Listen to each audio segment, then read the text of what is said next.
Mike. Toronto. VK on the beat. Check. I'm in Toronto where you wanna get the city love. I'm from Toronto where you wanna get the city love. I'm in Toronto like we wanna get the city love. My city love me back for my city love. Welcome to episode 1425 of Toronto Mic'd, proudly brought to you by Great Lakes Brewery, a fiercely independent craft brewery who believes in supporting communities, good times, and brewing amazing beer. Order online for free local home delivery in the GTA. Palma Pasta. Enjoy the taste of fresh, homemade Italian pasta and entrees from Palma Pasta in Mississauga and Oakville. RecycleMyElectronics.ca.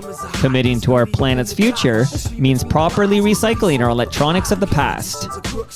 The Advantaged Investor Podcast from Raymond James Canada. Valuable perspective for Canadian investors who want to remain knowledgeable, informed, and focused on long-term success. And Ridley Funeral Home. Pillars of the community since 1921. Today, to answer my many questions about the Canadian Podcast Awards, is John Lashinsky and Jennifer Lanktree. How did I do with those last names? Terrific. Okay, I was not too worried about Lanktree. I don't know how to butcher that even if I tried, but Lashinsky, I'm like, is that a hard ch? Do I go with the sh? But it's Lashinsky. Yep, you got it. All right, nice to meet you two. Yeah, Nice to you meet as you too. well. Almost 1,500 episodes. That's quite a feat. You should have held out for number 1,500. It's going to be a big milestone. So but if you got a kind of a round number, 1425. Yeah. Mm-hmm. So Jen, if you want like another tattoo, you could get 1425 somewhere, and that could commemorate your Toronto Mic debut. Sounds good. All right, I want to know who you are. Like this is maybe the least I've ever known about anybody in the basement here. Let me start with you, John. Again, we're going to talk about the Canadian Podcast Awards, because on this program, I've asked many questions aloud. Al Grego's been on, who's won these awards, and we've chatted about what are they, what do they mean, and then, of course, PodCamp 20... I'm reading your shirt. PodCamp Toronto is coming up, and I want to find out what that's about, and I want to have a little podcast discussion. But, John, who the heck are you? Just give us a little bio. Well, I'm a graphic designer and web developer here in Toronto. I'm originally from the Fort Frances, which is up near Thunder Bay. Made the move down here quite a few years ago, and I've been involved in the podcasting community since pretty much the get-go. So I've been involved in PodCamp London, I've attended PodCamp Michigan, and then I joined the PodCamp Toronto board, and eventually I was the one left over to run it. And from there, we started the Canadian Podcast Awards. Okay, so you've got in early on the podcast game. So what do you call early? I'm just curious. Like, if you had to spit a calendar year at me, what year are you sort of diving into the world of podcasting? Well, it would have been before I moved to Toronto, so it was probably like the first or second year of podcasting that was like a thing. Okay, so because I always think, so I remember producing the Humble and Fred podcast in December 2006, and fairly not too long before that, podcasts were added to iTunes. So like this was the big moment. And I remember I would listen to like a Ricky Gervais podcast and some of these early birds. So are you in on it like around that time? Well, I don't know if this helps the listeners figure it out, but the podcasts that I first got interested in was like Keith and the Girl, which is a very early podcast in the podcast ecosystem. And there was the podcast ranking list? What was it that everyone was fighting over back then? We always need something to fight over. Yeah, I forget what it was called, and you would vote for you would have your listeners vote on which is the top podcast, and every month it would Podcast Alley. Right. Yeah. Okay, so you're an OG here. Okay. Now, Jennifer, who the heck are you? What's going on? I love your hair. I told you got like purple green hair. Is that natural? What's going on I'm part there? mermaid, but no, I just did it a couple years ago. It was something fun for the pandemic, and it's kind of stayed since then. Part of your brand now. Yeah.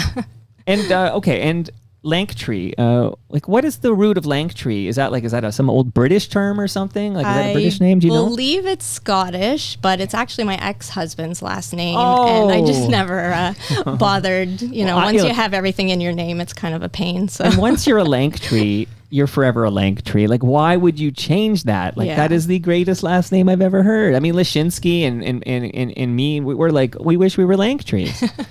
Okay, so ex-husband. So, okay, so you're not, you weren't born a Langtree. No, my maiden name is Down, and that's from That's England. not bad. So it's okay, but it led to some teasing. You could have kept as a hyphen, kid. like Down Langtree. Like, that's kind of cool. Yeah. Okay, so Jennifer, who the heck are you when you get into the podcasting world?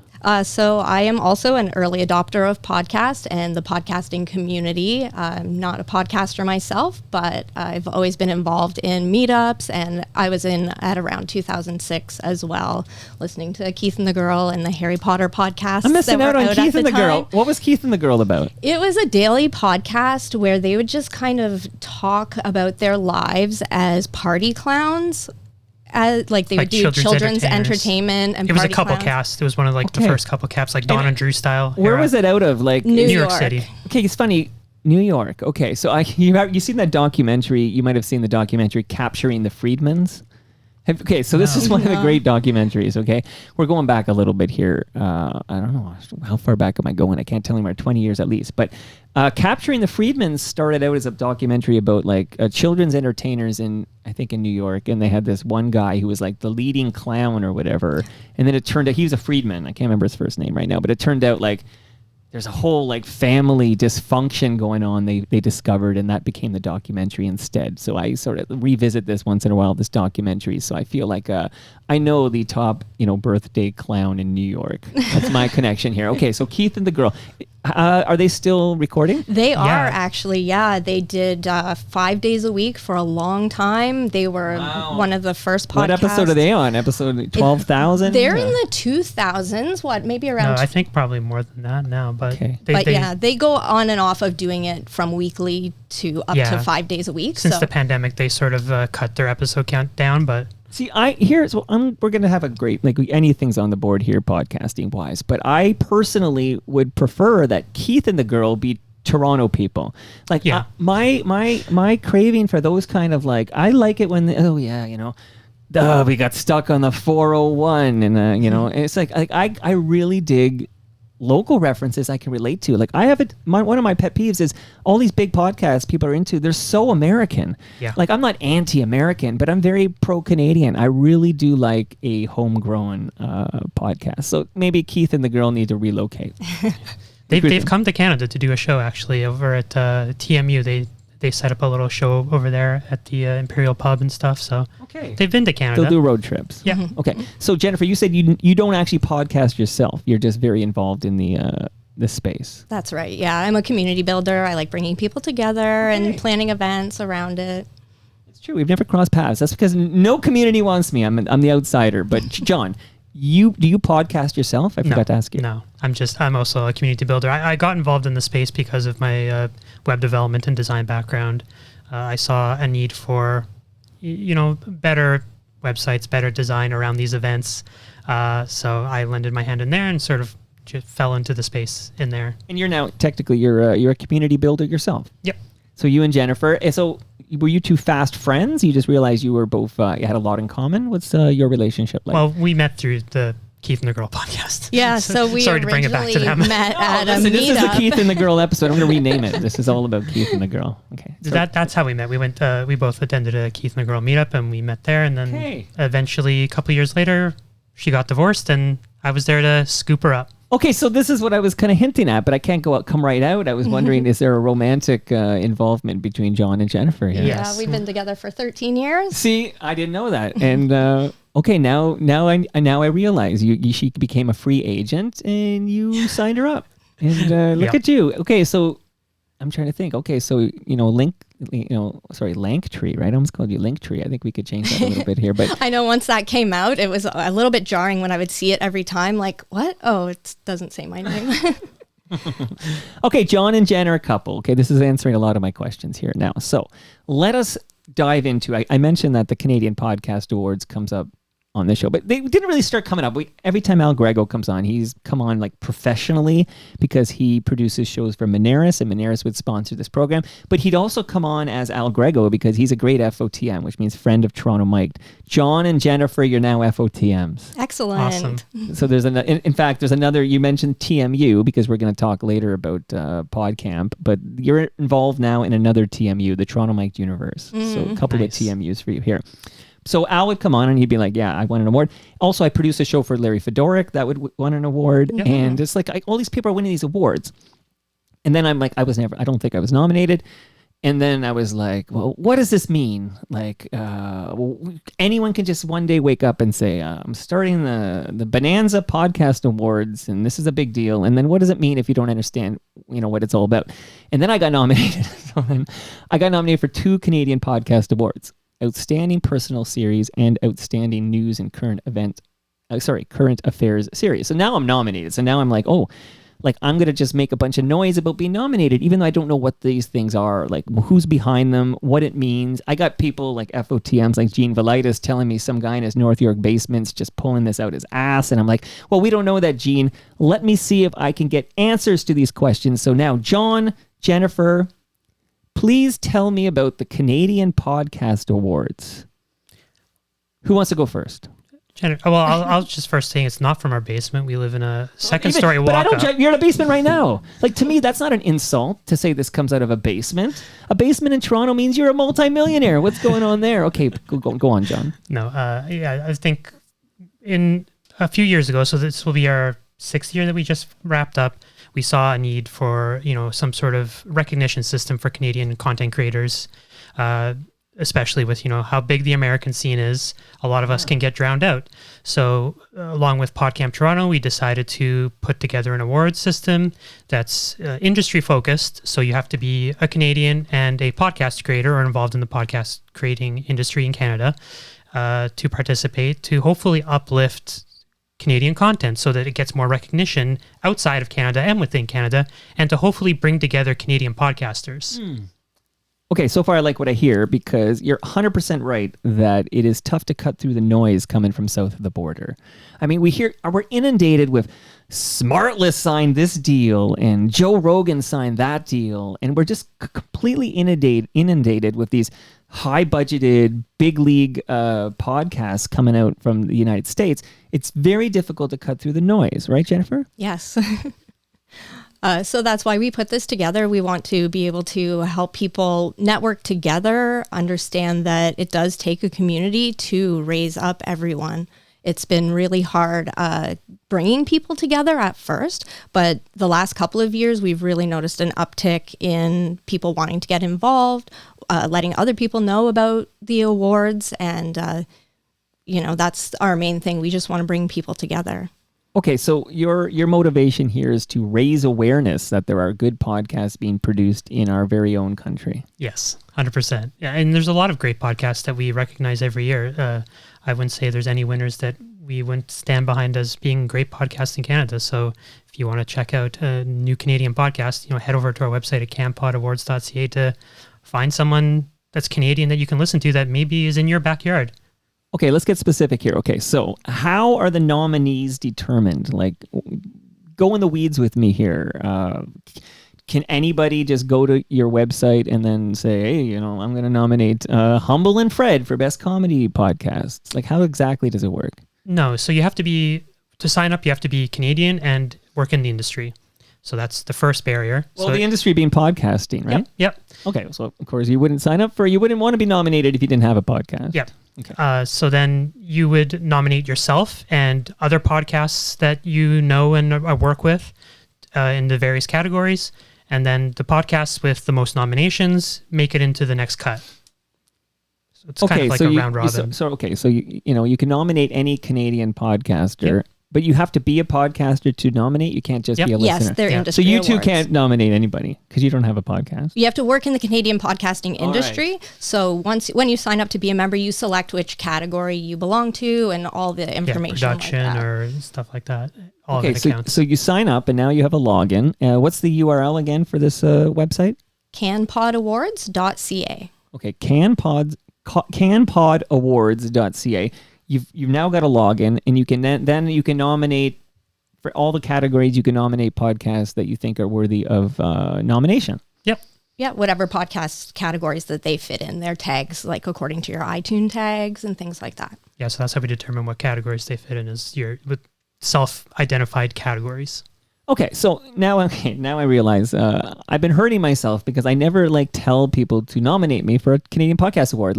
So I feel like popular shows are gonna. I know Al does this. They're gonna be like not stuff the ballot box, but encouraging anyone who can get a login to nominate your show, so that you can make that noise, like that PR move I did when I wrote a blog entry and I said several times, I said, Toronto Mic'd is nominated for Canadian Podcast Awards, and I got so many congratulations. I said I'm nominated for Outstanding Personal Series and Outstanding News and Current Affairs Series, and I got so many congratulations. Like, people don't really care what it means; they just really are happy for you that you've been recognized by any organization as having a decent podcast. Yeah, and it's a great way to promote yourself as well. Like, you can say I was nominated for an award, and that even might hold some weight with sponsors or other podcasters that you want to have come on your show, or celebrities. Yeah, it really helps. And this year we've seen a lot of our winners break into the top 100 of iTunes charts because of the awards. So you've noticed a bump. Oh yeah, a post award bump. It's like after the Grammys when you find out, Joni Mitchell's streams went up 1,600%. Yeah, 100%. Okay, look at that. Okay, so 6 years in, you said, for the Canadian Podcast Awards? Yep. Okay, why the hell haven't I won yet? Is it because I'm not getting the listenership to stuff the ballot box? I guess kind of, yeah. 'Cause it is very participation based. So you need to have people come vote for you who are in the industry. And we see, usually people that win are the people who have the most connections with it in their circles. So and podcasts with a lot of people that work on them as well have a good chance. Well, of that's a winning good point too, because these unwashed normies are no good to me, right? It's that's why Al, you have a vote, and Al does vote because Al does legitimately love Toronto Mike. And have you guys met Al Grego? Yeah, we have. Yeah. A few times. Jennifer doesn't remember him. He's a cuddly one, Jennifer. So if you saw a cuddly looking dude, not that he's little, but if you see a cuddly dude, that's Al Grego. John, when did you encounter FOTM Al Grego? Probably would have been through a PodCamp, one of the PodCamps. I think we've met him through. He walks the walk, right? Yeah. He's trying to help build the community, and I'm all focused on the FOTMs. I feel like I need to be more involved in these things. So we are going to, at some point very soon, we are going to talk about PodCamp Toronto. Is that a free I know you call it an unconference, but that's so cheeseball. But it's free, right? Yes. Okay. Yeah, it's pay what you can. You can certainly pay nothing for it, but it's I'm just like Homer Simpson. Do you remember the substitute teacher episode of The Simpsons? One of my favorite episodes. And they went to the museum, and it's like pay what you can. And Homer was so excited it was free. Yeah. And Mr. Bergstrom, of course, coughs up a $20 bill or something like that. But it says pay what you can, and that equals free to Homer Simpson, right? Yeah, it equals free to a lot of people. All right. Okay, so how long you two been dating? 13 years. Okay, so it was love at first podcast, essentially here. Pretty much. Okay, I like to hear these love stories that come out of the podcasting industry. That's you guys could have a podcast just on that premise alone, I think. But okay, then you could see how it is from the other side, right? Because you can't learn more about an industry by actually being one of them, right? Have you considered a podcast? It's a lot of work. I'm sure, as you know. And you're following Kathleen Wynne, okay? I just want you to know the 25th premiere of this fine province was sitting right in the John seat there last episode. Yeah, so. I'm not a runner, so I don't have that kind of energy. You should have given her 14.25. You know what? She was happy to get 14.24. You let the chips fall where they may. Okay, so just get a few 101 nuts and bolts about PodCamp, and then we'll go into it in more detail later. But when is it? February 24th and 25th, and it is a pay what you can /free event. It's completely donor and sponsor funded. We want to make it accessible for everyone. Students up to retirees attend each year, and we have people from all across the industry, hobbyists to professionals. Yep. And okay. It'll be at George Brown College this year at the School of Media and Performing Arts. Is that by Chorus Key? Is that the one near Sugar Beach, or is It's 230 Richmond. Okay, because they're all over the place. East. Okay, Yeah, 'cause they have Richmond that Street complex East. there by the lake. Yeah, But it's not the lake one. It's the one downtown St. James campus. Okay. So people need to register for this? Yep, the registration will be open this weekend. And the schedule will be out this weekend as well. Okay, and you want to spit out the URL that people can go to this weekend to register for PodCamp Toronto, a free 2-day event known as an unconference. Yep, it is podcamptoronto.com. Okay, nice and easy. Podcamptoronto.com. Okay, so I'm now naturally curious in exploring a little further the difference between podcasting here in Canada and in the United States. I talked about that, wall of noise we have to cut through. Now, I will say I focus on GTA stuff, so I think that's maybe a result. So I'm not trying to, I know many podcasters here in Canada, of course, want, a heavy presence in Texas or California and stuff, because that's where all the people are, but I chose a different route. But maybe start with you, John, but why do we hear about all this money flying around in the United States for podcasting when I don't quite see even, a 10%, because we're 10% of the populace, I don't quite see the equivalent here. Maybe I'm looking in the wrong places. What do you say about the difference between podcasting in the United States and here in Canada? Yeah, I don't know really what the difference is. Obviously, the market's bigger there, so they have a lot more companies that are willing to invest in the ecospace. But here, it seems like it's really difficult to get even sponsors for shows. I mean, you have a lot of sponsors, and it's kind of crazy. It's a lot. And for even our events that we run, it's really pulling teeth to try and get sponsors to support our events. And it's not like there's no value in these events. You're connecting directly with the industry and with people who are, potential consumers of your product. So, this year we have great sponsors like Shure and Podstars coming on board to help us. What is Podstars? 'Cause I saw the logo on the bottom of the website. But. Yeah, they connect you with guests that you might want to have on your show, like celebrities like Tim Russ from Star Trek Voyager, or and professionals across different. Do you pay for that? Because I've never ever done this. They do have some. You can access them for free, but then they do have other community programs that you pay monthly to access different guests.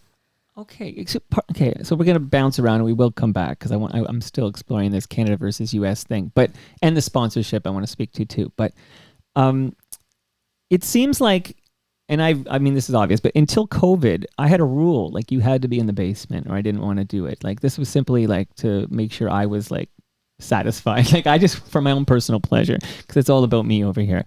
But I did put my name in the title of the show, so I feel like it's okay. It's all about me. But then COVID hit. And a bunch of episodes were done remotely. And then I started, I had a list of people who just geographically were never here. From Kish to Brother Bill. I had this list. And then I'm like, I can knock off this list now because I'm going to do some remotes. And then now I do kind of a mixture. I'd say the majority of episodes are in the basement. But I still will. I just had Pamela Wallen on and we did a Zoom. And I will still do, a remote conversation. I'm going to do one with Alfie Zappacosta because the man composed the Pizza Nova jingle. That's a big deal. I know you two are excited. I can tell. It's where am I? Okay, we're going to talk about Tears Are Not Enough, which was recorded probably before your birth, but they probably are these programs where they're like, hey, if you want to Zoom with who am I going to pick on here? If you want to Zoom with David Lee Roth or whatever, we can broker that where David Lee Roth will jump on a 30-minute Zoom with you. But it just seems like that's nice and all because you'll get a big bump from having David Lee Roth. But it just seems, I don't know why, it feels like it taints the whole experience. It's this is just they're handing you David Lee Roth on a platter to have a 30-minute Zoom. I don't know. Am I overthinking it? Is it all about the name recognition? Is that the only way to move the needle here? I think that is obviously going to help bring in people initially, but even if you're able yourself to get a guest, if you don't make the interview what it could be, it's going to fall flat anyway. So maybe you just need help sourcing the people, but you have those deep down questions you've always wanted to ask. Oh, sure. Diamond Dave. Now I don't know why I randomly just thought who's a U.S. celebrity who might be available? And I was thinking of David Lee Roth. Isn't it just you just randomly pull a name? But now I want to talk to David Lee Roth. Well, maybe hit up Podstars and they can help you out. Okay, I got to talk to Podstars here. Hook me up. I do know a lot with remotes. That's where I was going. With remotes, it opened it up for this possibility. I think if you had to have people in your basement, then you're never probably going to get David Lee Roth on your podcast. But if you are open to these remote conversations, there's a whole world of people who will probably maybe jump on a Zoom with you for 30 minutes instead of, making the trek to your basement for 90. Yeah, 100%. And these, with the economy the way it is, these people need to be paid for appearances as well. So okay, let's talk about that. That's the easiest way to get on the show. Okay, so are there people who will come on your podcast for a fee? I don't want to sound naive, but I literally have never been asked for a penny. So 100% people will be paid to come on shows. Usually celebrities, they'll have an appearance fee for even showing up to open a pizza joint or something. They'll have an appearance fee for a podcast. Okay, so Jennifer, what kind of dollars? If I want a share on my podcast, what kind of dollars is it? I know you don't have an answer, but it's a rhetorical question, I suppose. But I guess this is another discussion. I don't know why I'm sound like I'm a naive child here as I listen to myself in the headphones, but that seems to taint the whole thing too. It's you got a great guest, but you cut him a check. I don't know why I'm so dismayed. It's like finding out something about Santa Claus or something. I'm all dismayed. Yeah, and not to I don't know, sound combative or something, but Let's fight. No, but you're accepting sponsor money, so is that tainting it? You're not doing it purely just for yourself. You're or right. something, No, I sold out. So these people, it's their career, and you're asking for their knowledge, perhaps, or something. And certainly the same people, we work with some people who definitely accept appearance fees, but when they work with us, we're able to offer them something else, and they don't take an appearance fee, So even as a podcaster, maybe you do pay for that initial contact with someone, but then you develop a rapport, or they see, oh, actually this person is advertising they enjoyed my stuff. it or something. Yeah. And everything is reciprocal nowadays. So if you're not getting something out of it, maybe you need to be given monetary compensation. See this, now you're opening my eyes. Okay, so now let's face it, there are Canadian podcasters who will have a big name guest. They don't need to disclose it, obviously. There's no law that says you must disclose this, I'm assuming. But they paid for the appearance. This is happening in our country. Yeah, and I think it's been happening. I know. I just want to spell it out here. It's been happening for a long time. How much do I owe you guys? Oh, I just realized I will compensate you, okay? Because now I'm staring at the swag in front of you. So let me just tell you that there's no cash coming your way. I'm very sorry. But maybe you could sell your Palma Pasta lasagna. Do you guys like Italian food? We love Italian food, especially from Palma Pasta. Okay, look, you're good at this. Now, are you two cohabitating? Is that a personal question? Yes, we are for almost 13 years. Okay. Yeah. So that just tells me that you guys share the same freezer. Yeah, you only have to give us one lasagna. Are either of you two vegan? I should have asked that before. Not vegan, no. I am vegetarian. Oh, so tell me, I used to know the answer, but is the difference eggs and things like that? Kind of, and I'm a very light vegetarian. I just don't eat actual meat because it kind of sketches me out a bit. So it's not really any moral thing or anything like that. So I'll eat gravy or random things. It's not strict. So here's the problem, and I know you came a long way to be here, but in my freezer upstairs, I actually only have right now a meat lasagna from Palma Pasta, and I can get you a vegetarian. Absolutely can get you a vegetarian. Maybe I meet you I bike over to TMU, or I bike over to PodCamp. Sometime when you're kind of closer to the West End, I bike you a vegetarian lasagna. So you have an option here. You can leave. This is like Monty Hall. Let's make a deal. You can leave my place today with a meat lasagna from Palma Pasta, which will be delicious for John, but it'll take him several meals to take that down. Or I promise you I can bike to you a vegetarian lasagna at a later date. These are your options. And you don't even have to answer it to the end. We would love to accept a meat one. Are you sure? Yeah. I feel terrible that I didn't confirm with you. No, not at all. Okay. Anything from Palmas is great. All right. Does anyone on this episode drink beer? It's okay if you don't. Look, it's okay. That's the thing. I don't want any fakery. We love Great Lakes Brewery too, though. Yeah, when they came up with that news beer. Yeah, they did that. Yes. I was at that launch party. Yeah, so were we. Yeah. I was there. You were recording in the corner. Yeah. Right. That's why we didn't talk to you, because you were recording. So you were there. Okay. Yeah. So I was trying to think how we never crossed paths, but we actually did. Why didn't you come up and introduce You're yourself? recording. It's true, but I did it like 3 hours that day or something. Okay, so I was invited by Chorus to record at GLB Brew Pub, and that was great. Except they pretty much like the poor Amanda Capito and everything that was behind that got let go, and they went in a whole different direction since then. Even though that was probably less than a year ago we did that, I can't remember now. But everyone's being laid off now, so it's not a great time for it. And that's more podcasters, right? I guess, yeah. Have you noticed that? Like, I know we mentioned Gene Velitis earlier, but a lot of and I do produce a show for Humble and Fred, but a lot of the broadcasters we used to listen to on the radio have pivoted to podcasting because they don't need a terrestrial radio signal to podcast. Yeah, it's an open medium. It's anyone can do it if they have the time and the resources to do it. It doesn't take much. You just have to be able to produce compelling content if you want to keep it going and make a living doing it. But you need a good voice, John. Yeah, not my voice. Okay, you say that, now I'm sad because I think you and I have similar equivalent voices. Well, Jennifer, John and I, we can podcast even though we don't sound like Jesse and Gene, right? Well, I would say that you definitely have a voice for podcasting. Is that right? But John, I don't know if as much. My voice is garbage, she's saying. It's trash. Well, you can add a little compression maybe, and then so... Okay, that's interesting that Jen would put you under the bus like that. Okay, so I think John's got a fine voice for podcasting, and his content is king, right? Well, yeah, and that actually really is true. Like he said, you do have to have a bit of a voice, but I think if you, at least the production and everything else is good as well, it's not really about the voice itself necessarily. It's what the voice is saying. Well, I'm very happy to hear that. And maybe...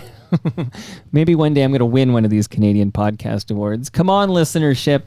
We got to stuff that ballot box and make it happen. Oh, yeah. So to finish that thread, and then I'm going to come back to the gifts I have for you because I have more. But after the nominations are down to like 5, as I recall, you come down to the final 5, then anyone with a login can vote for their favorite of the 5 in all the categories that you have. Yep, 100%. They can go log in and vote for each one in each category, and the ones that get the most votes... First past the post. So it is, most votes wins. Have you ever had a tie? No, I don't think so. No. Has it been close? Like, have you had one of those, like, this person won by 2 votes? Yeah, there are, quite often. Like 1 vote separates them. What do you do in the event of a tie? I guess one of us would decide the winning vote, or Do we you would flip wait a coin? Yeah, I guess. Oh, my goodness. Yeah, I don't know. It's never really come up. I don't know. It's obviously probable, but it just really hasn't come up. Oh, and here's another thing. So you unveil it all, like it's a live stream, right? On YouTube, I suppose. Yep. And in advance, all nominees are asked to like submit like a acceptance speech. So you've had hundreds of acceptance speeches, and then you just drop in the so if you want to know how the sausage is made, when people are saying, "Thank you for this award. What an honor it was to receive this from my peers. Thank you, thank you, thank you." They're like saying that before they know they won. Yeah, so, I have a folder full of lies. Yeah, you've got a recording of me in there somewhere, like thanking the Academy for my awards. I never won. Maybe I should edit that out in post. We'll get rid of that, of course. Let people guess if I won or not. Okay. I have also for you two, I have a measuring tape from Ridley Funeral Home. To measure our coffins, or? Yeah, be creative. I feel like you'll go first. Jen, make sure we take care of John at Ridley Funeral Home, okay? Definitely. By the way, speaking of podcasts, Brad Jones at Ridley Funeral Home has his own podcast, and it's charming AF. It's called Life's Undertaking, and people can find it wherever you find podcasts. And I love Brad Jones's podcast. Yeah, and I think we're seeing a lot of that starting up again. So in the early days of podcasting, we saw people using podcasts as a way to, promote something else they were doing. With Keith Nagurl was, she was a singer and he was a stand-up comedian, and they did clowning as like a side gig. And now we're seeing more things happening where, people like Ridley's Funeral Home is doing a podcast to promote their business. Right. It's sort of a marketing channel we're seeing people using to promote something else that they're doing that actually will make them a living. Preach it to the choir here. And just before we get back to the difference of podcasting in Canada and the United States, I would also recommend everybody listening subscribe to the Advantaged Investor podcast from Raymond James Canada. Whether you manage your own investment plans or already work with a trusted financial advisor, the Advantaged Investor provides the engaging wealth management information you value as you pursue your most important goals. So now you've shouted out a couple of podcasts beyond Toronto Mic'd.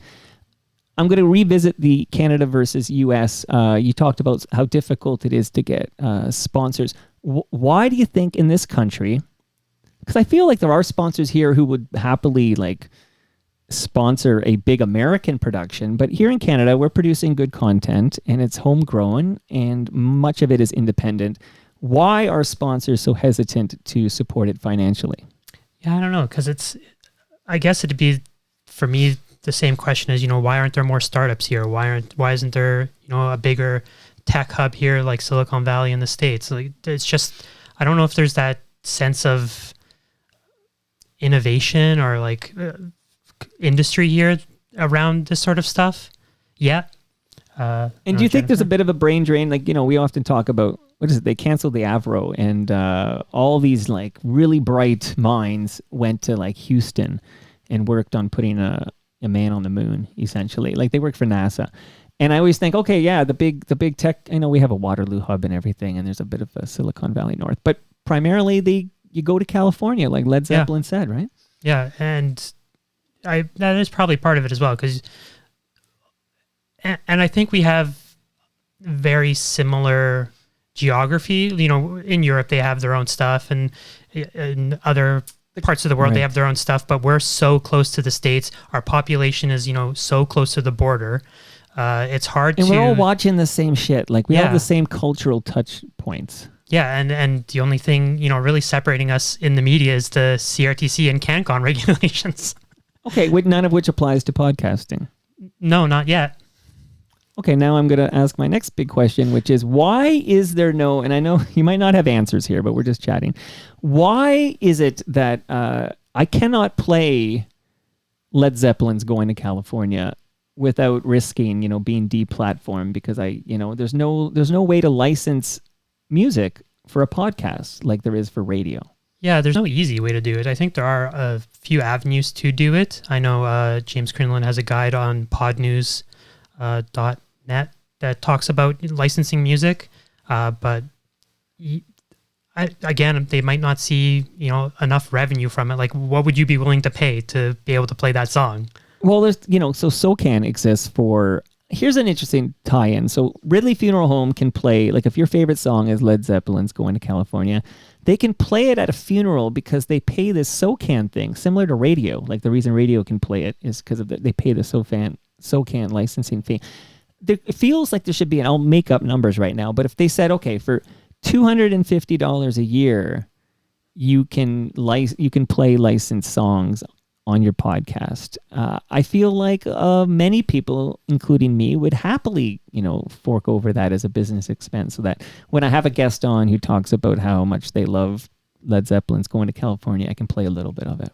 Yeah, and that would make sense, but I kind of doubt it would be $250. I think so that's the problem. Like, what would that be? Like, right. So what is the number where it becomes like, you just, an independent podcaster simply can't cough it up? Yeah. And I would imagine a lot of the charges come like per listen or whatnot. So you'd have to track that and submit that sort of information. Yeah, but radio doesn't have that. And I know the difference, obviously. There's no on-demand listening to the radio, and I get the key difference. But I just wish, and I know I've had this chat with Alan Cross and Robbie J with the ongoing history of new music, where they've decided they can play like 20 seconds and they're going to like cross their fingers. But they're basing it on nothing. Yeah, and we see a lot of people doing that. Like fair use. Yeah, we've seen podcasters, use licensed song as like their intro music for their show, and we've seen them had to go back and edit all of that out because they got a notice saying you're not supposed to be doing this. Well, I risk it every episode.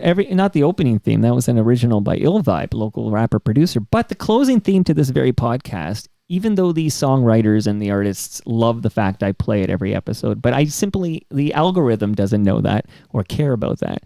And I could get knocked for that. I don't have the legal right to play Lowest of the Lows, Rosie and Gray on this episode.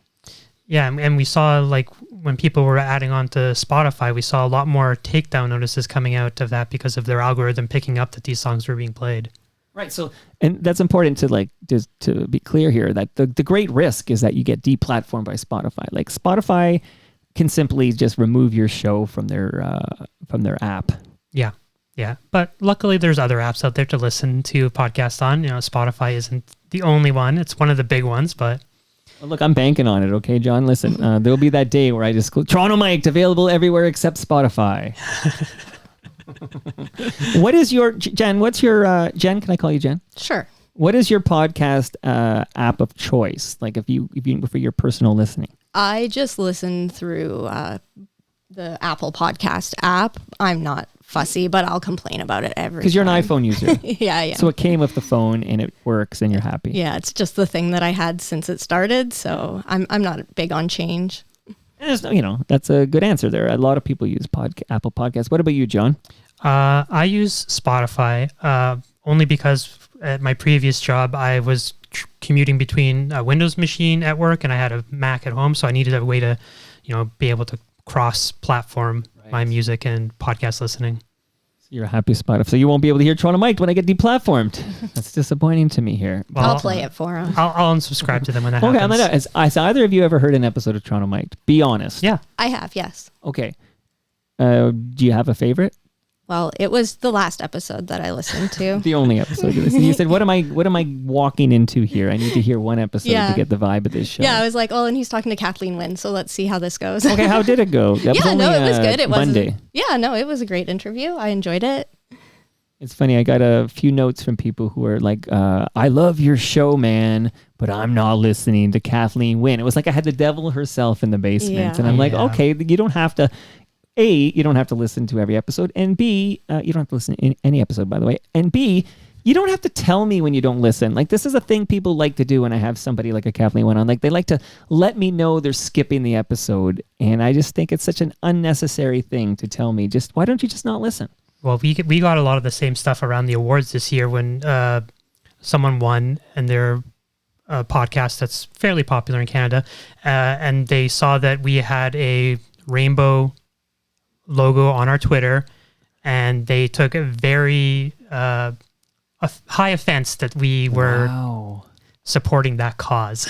See, again, I know you're open to all Canadian podcasters, but I would have a caveat, like, except for it was homophobes and racists and assholes. It wasn't the podcast; it was the listeners of that podcast who chimed in to tell them, like, these guys are woke. X, Y, and Z. You guys have gone woke on those. Was this like a convoy podcast? What was this? No, and it was a general podcast, but quite a popular one. And I guess, Is it from out west? Is it like an Alberta-based podcast? Like, I'm not sure, actually. I think they're Ontario, but I'm not sure. Okay, way up north then maybe. I don't know. I mean, we're gonna pick on this podcast. And I'm sure it was just a small portion of their listeners, but you know how they can be very vocal when they want to be, so... Do you guys know the Sloan song "Coax Me"? Mm-hmm. Okay, yes. You know how he sings. It's not the band I hate. It's their fans.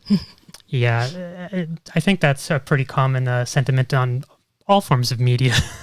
Right. Yeah, you always hear about the toxic fan bases of anything that you could like. There's always people that have to be the haters there to rile everything up. Here's a mind blow for you because I know you didn't listen to this episode because it wasn't the Kathleen Wynne episode, but Chris Murphy was over here fairly recently and he disclosed the inspiration for that line. It's not the band I hate, it's their fans. You'll never guess it, but you can get a guess.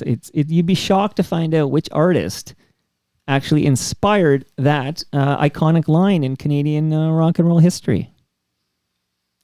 You want to take a shot at it? You won't get it, but it'd be fun for you to take a guess, both of you.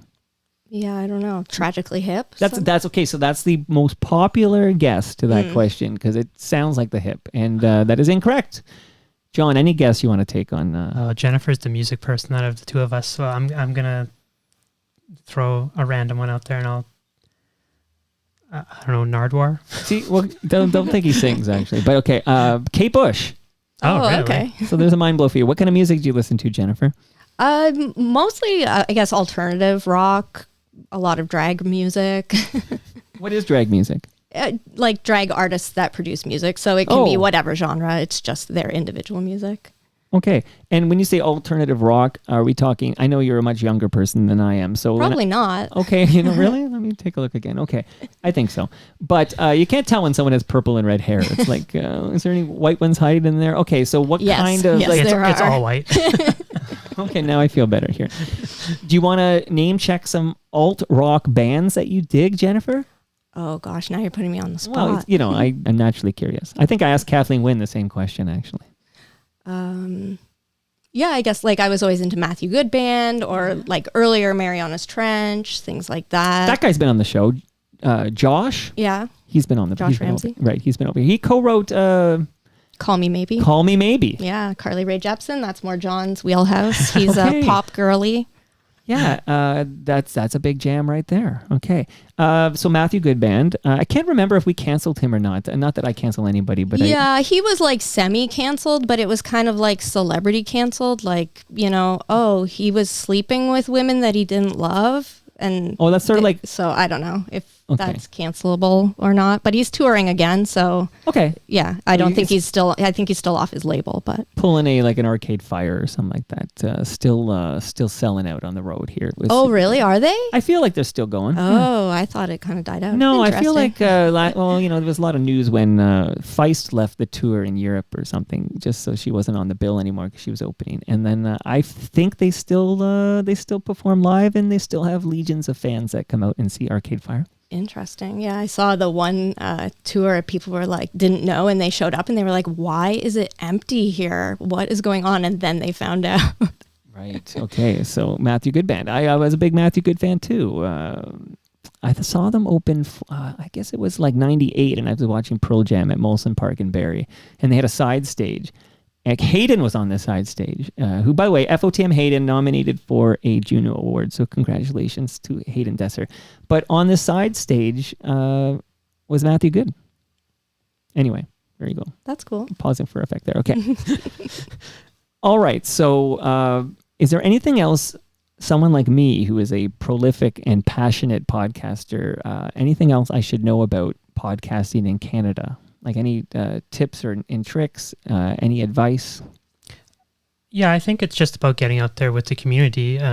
Come to PodCamp in February, meet other podcasters, and you can definitely do a lot of great connections with other people in the industry. Do cross promotions, get them to be able to vote for your podcast in the awards when they come up again. That would be my tip. I don't know if Jennifer has a different one. Yeah, that's basically what I was going to say. You can certainly also contact the Canadian Podcast Awards to find out how you can get more involved. We do a lot of opportunities for free and low-cost advertising for your podcast. We'll help you connect with other podcasters that might fit within your same genre for cross-promotion or guest appearances, things like that. So we're always open to be a resource for Canadian podcasters. So you don't need to do it alone, right? Like you don't have to be a silo.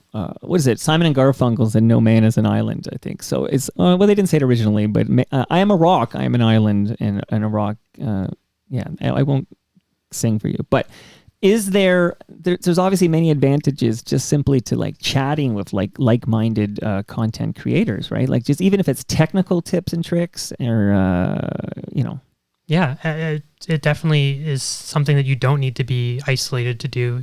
There's a lot of people in this country and in Toronto specifically that work in this industry, whether it be as professionals or hobbyists, that definitely there is knowledge to be had and shared between each other. We hooked up John because Al Grego started a, what is the platform we're on? What is it called? Twitch? Discord. No, Discord, okay. It's the only thing I do on Discord. That's how much I love Al Grego. But there is this community, and you hear you'll get podcasters from different parts of this country. Well, I saw one the other day.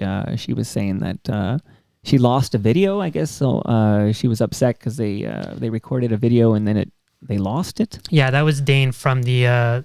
Are we allowed to swear on this? Yeah, you can say the from word the fuck. Fuck Buddies podcast. They had a guest on that was a pretty big deal for them, and they didn't get the video file that they wanted from the recording. So there's a chance to vent, and then you could institute, I don't know, a checklist like a pilot has. A pilot's not just taken off from, Buttonville's closed. Do you know this? I always think, where's a local small place that it says and it's going to take off from? Buttonville's closed.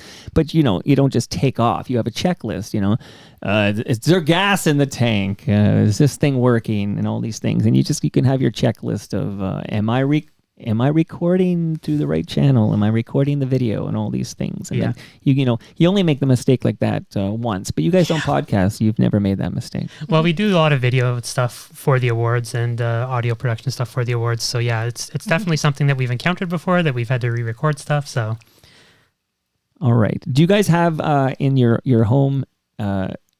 Do you have a junk drawer full of old cables, or maybe you have like phones you haven't touched in 10 years? Or we any have old devices? 2 entire boxes that are eating away at me right now. We've been Oh cleaning things out, and those boxes are the bane of my existence right now. She's really at me to go through. Okay, Jennifer, I have great news for you. You sitting down? Oh, I hope there's somewhere I can recycle them. You're good at this. You want to co-host Toronto Mic'd with me? Maybe. We'll see. See how this goes. Well, you get lots of beer and I'll get you vegetarian lasagna from Palma Pasta. But yes, you go to recyclemyelectronics.ca. You just put in your postal code, and it'll be like, John, there's a depot like 5-minute walk from you, which is an EPRA accredited place that will properly recycle your electronics, so the chemicals do not end up in our landfill. And you can go to recyclemyelectronics.ca right now and find out where you can drop that junk off. Cool? Yeah, Sounds I'm sure good. she'll be on it as soon as we get home. Okay.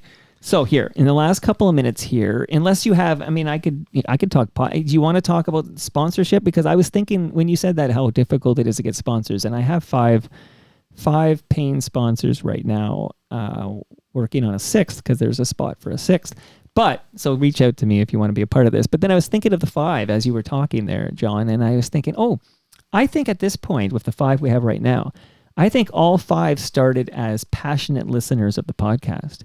Like, I think they all, if I go down them one by one, I know Great Lakes started that way because Troy is a passionate listener.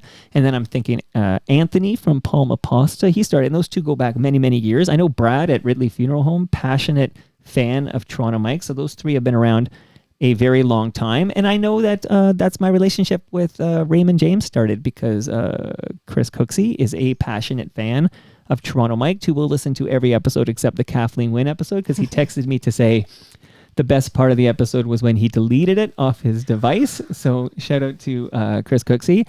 And I do believe Cliff Hacking is a massive fan of Toronto Mike, and he is why EPRA and recyclemyelectronics.ca are a big fan of this podcast. And I mentioned Moneris earlier, which does 3 months on, 3 months off, 3 months on, 3 months off. I could keep going maybe for a couple more of 3 months on, 3 months off. But Al Grego, who has only missed one Toronto Mike listener experience. We have the 15th on June 27 from 6 to 9 p.m. And you two should come to this. This is my my little event. It's going to be at Great Lakes Brewery in Southern Etobicoke. And you get your first beer on the house thanks to GLB. And Palma Pasta will feed you, and I'll make sure there's vegetarian options for you, Jennifer. And we'll have a great time. You should come to that. Yeah, we were going to come out to the last one you had, but there was another event that day that we had to attend. So Okay. I think I read that in the Discord server that you Al sure put did. together. Now it's okay. What was this event? Was it better than mine? What was going on? I don't know. It was a Couldn't have been podcasting meetup. Yeah, I don't think You missed it. Stephen Brunt talking about Shohei Otani and the plane trip that never was. It was quite the day at Palma's Kitchen. Quite the day. Okay, so I'm going to play this jingle. You ready? Yep. 439, Pizza Nova. 439, Pizza Nova. With every Pizza Nova, you get real Italian pizza. Not a paid sponsorship, by the way. Get your pizza at Palma Pasta, damn it. Okay, but Pizza Nova, this jingle, you guys well familiar with this one? Yes. Yeah, it wasn't something I heard until I moved to the Toronto area. So Right, they don't get it up in, not Thunder Bay. Where are you from? Fort Francis is Fort near. Francis. It's about 4 hours west of Thunder Bay. That's the thing. It's a short bike ride. you know the end of Yonge Street where they used to say it ended in Rainy River. It's there. Okay. How far is that from Blind River? Oh, that's a different river. Shout out to Neil Young. Okay, so this jingle is the composition, the creation of a gentleman who was on Tears Are Not Enough, known as Zap Acosta. His name is Alfie Zappacosta. This unicorn gem of a man not only created that jingle we just heard, and not only has a line with Del Bello on Tears Are Not Enough by the Northern Lights, but he also has a song on the Dirty Dancing soundtrack. Like this gem of a man, Zappacosta, is coming on Toronto Mic'd. That was a long way to say Alfie Zappacosta, future guest of Toronto Mic'd, and he's the man behind that jingle. So I'm going to do 90 minutes on the 4390000 Pizza Nova jingle. That's exciting. Hopefully, you can give you the SOCAN license to play that again. Oh, I don't need one for that. I think that's free advertising. All right, Jennifer, you excited about Alfie Zappacosta coming on Toronto Mic'd? I am. That's interesting trivia to know that he was on Dirty Dancing and everything. He's on the Dirty Dancing. He has a song called, here, want to hear a little bit of it here? Yeah, sure. Okay. It's a bit. This overload. Okay.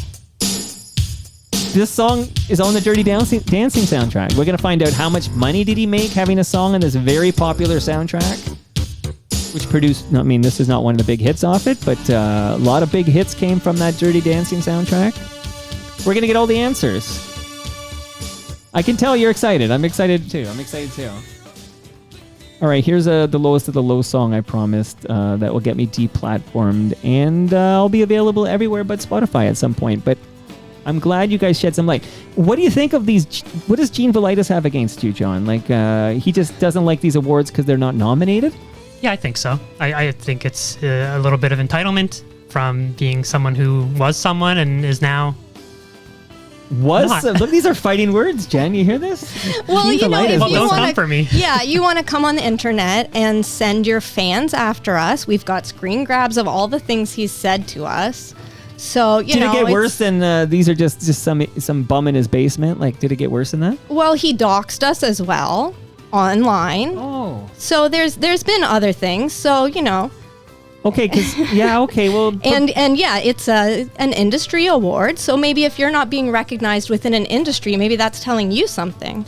See, I feel like we got to the real talk as I started the closing theme here. Now we're there. Okay, this is why you record for an hour, because this is where it ends up here. So you're telling Gene Velitis, instead of crapping on YouTube passionate podcast boosters, maybe create better content that'll get you nominated. Or maybe try to make some friends instead of enemies. That's how you're going to get votes. You know, you want to be part of a community and not like exiling yourself. Right. Yeah, and it's a self-nomination process as well. Like, so if you got 0 nominations, it means you weren't that interested to begin with, because you didn't even vote for yourself. yeah. Honestly, it's funny because somebody in the live chat just pointed out that, okay, I did an episode of Andy the Barber. Andy the Barber, independent barbershop owner in the city, and it's going, you think it's one way. We did like about same time, about an hour. And then all of a sudden it took this turn into a different episode, and then it got really interesting. And somebody's having Andy the Barber flashbacks. We're at the hour mark, and then suddenly it's like, let's go. Well, so yeah, I mean, we're not going to dwell on it too much, but you But brought yeah, it up, you know. and we responded. And like we said before, you know, there's always people that want to put their opinion out there and just have something bad to say to people who are just trying to live their lives and, you know, help other people. So if that's how you want to live your life, then, you know, maybe you're going to reap what you sow. And that brings us to the end of our 1425th show. You can follow me on Twitter and Blue Sky. I'm at Toronto Mike. So drop the 2 websites again. There's one for the Canadian Podcast Awards. Which one is that? So there's podcamptoronto.com and CanadianPodcastAwards.ca, which can be reached at canpodawards.ca. Yeah, it's canpodawards.ca. canpodawards.ca. Much love to all who made this possible. That's Great Lakes Brewery. That's Palma Pasta. That's Recycle My Electronics. That's Raymond James Canada. And of course, Ridley Funeral Home. See you very soon. I'll be back with Sean Kelly in the basement. Sean Kelly is a rock and roll guitarist in this country who has played with everyone, including FOTM, Lee Aaron. We're going to have a great chat about his life and music. See you all then.